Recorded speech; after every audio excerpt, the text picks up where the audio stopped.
Mike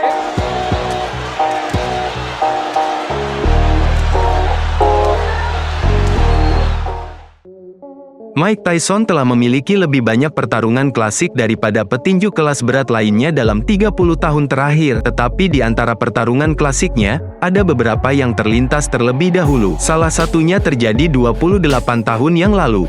Pada Agustus tahun 1995, ketika Mike kembali ke ring setelah 3 tahun di penjara. Tetapi, mari kita mulai dari awal. Sebelum kita membahas pertarungan itu, mari kita lihat bagaimana semuanya dimulai. Reputasi dan opini publik memainkan peran penting dalam kehidupan tokoh terkenal, dan hal ini dapat dilihat dari kisah penjara Mike Tyson. Pada tahun 1992, dia dijatuhi hukuman penjara terkait tuduhan pemerkosaan terhadap Desiree Washington.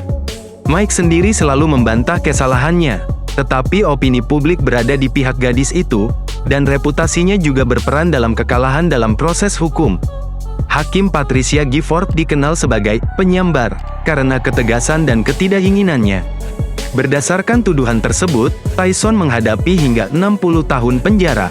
Tetapi dia mendapat hukuman 6 tahun, di mana dia menjalani 3 tahun. Tidak mengherankan, kembalinya Mike Tyson ke ring sangat dinanti-nantikan. Apa yang akan Iron Mike tunjukkan setelah 4 tahun tidak aktif, seberapa jauh dia telah berubah dalam kondisi refleks tinju. Bagaimana jika dia sudah tidak bisa? Semua orang bertanya-tanya hal ini. Mustahil untuk mengalahkan Mike, jadi dibutuhkan lawan yang cocok. Dan Don King menemukannya.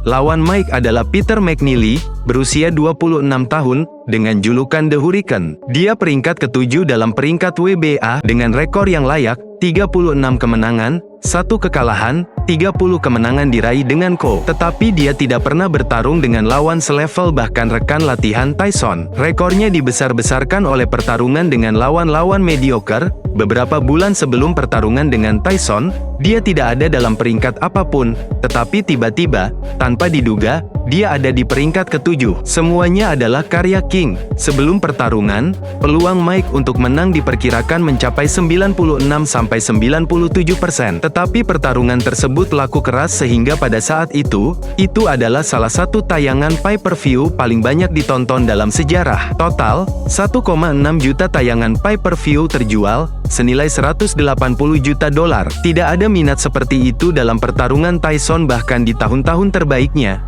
Sebelum penjara, hype itu juga dibantu oleh konferensi pers lucu di mana McNeely membacakan puisi dari selembar kertas tentang bagaimana cara mengalahkan Tyson, dan jika Anda belum membeli tayangan pay-per-view, lakukan sebelum terlambat. Mike, di sisi lain, mengambil mikrofon hanya untuk beberapa detik dan mengatakan bahwa dia bersyukur kepada Tuhan karena dia berdiri di sini lagi dan siap bertarung. Dan akhirnya, malam tinju yang dinantikan tiba. Sebelum pertarungan dimulai, wasit memberikan instruksi kepada petinju dan mengingatkan aturan-aturan. Pada saat yang sama, McNeely dengan sia-sia berusaha terlihat percaya diri. Sementara Tyson memperhatikannya dengan cermat, seolah-olah seekor serangga kecil berdiri di depannya, siap diinjak oleh sepatu besar. Pertarungan itu sendiri berlangsung selama 1,5 menit. McNeely langsung berlari menuju Tyson begitu bel menandai mulainya pertarungan. Tetapi dengan cepat mendapat hook kiri di kepala dan tersungkur.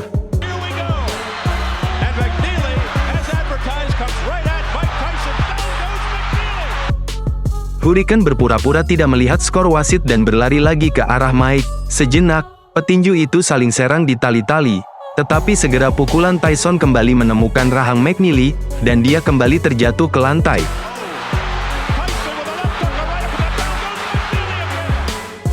Saat dia bangkit, dia mulai terhuyung-huyung dari sisi ke sisi, dan pada saat itu, tiba-tiba, promotor McNeely memanjat di atas tali dan berada di dalam ring menuntut akhir pertarungan. Penonton dan komentator tidak mengerti apa yang sedang terjadi. Wasit tidak punya pilihan selain mendiskualifikasi tim Hurricane. That one not being one of them, but inside he starts to dig a few shots, and Mike's a little off balance, his timing's a little off.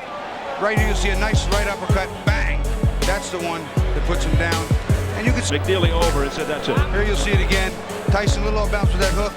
Now watch his uppercut. That one is clean. That is a clean shot. Mike goes back to the neutral corner, not knowing what's happening, and neither does Mills Wayne. Mike kembali dengan gemilang, dan McNeely mendapatkan ketenaran dunia untuk sementara waktu.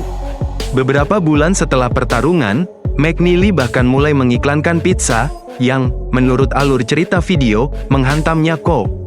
Tetapi segera dia menderita beberapa kekalahan lagi di ring, dan mereka melupakan dia, dan jika mereka mengingatnya, itu hanya dalam konteks pertarungan dengan Tyson. Mike juga harus melewati banyak cerita legendaris lainnya. Dua pertarungan dengan Holyfield dan gigitan telinga menunggunya. His hand, he's got it right there. He's got his mouth on it. See it? See it? It's a shark bite right there. That is incredible. It's look at the reaction again from Holyfield. He can't believe it. He got the second one on the other side. Right on Evander's ear. It's like Dracula time. I've never seen looks at that one, at that bite. Now here's the bite. Keep your eye on Mike. See, Mike has just see. Look at him. You can see it. You can see it. There it is. Pencabutan dan pemulihan lisensi tinju, masalah baru dengan hukum, denda dan masa percobaan, syuting dan acara kreatif di seluruh dunia. Tapi itu cerita yang benar-benar berbeda. Jika Anda menyukai video ini, tolong suka dan bagikan dengan teman Anda.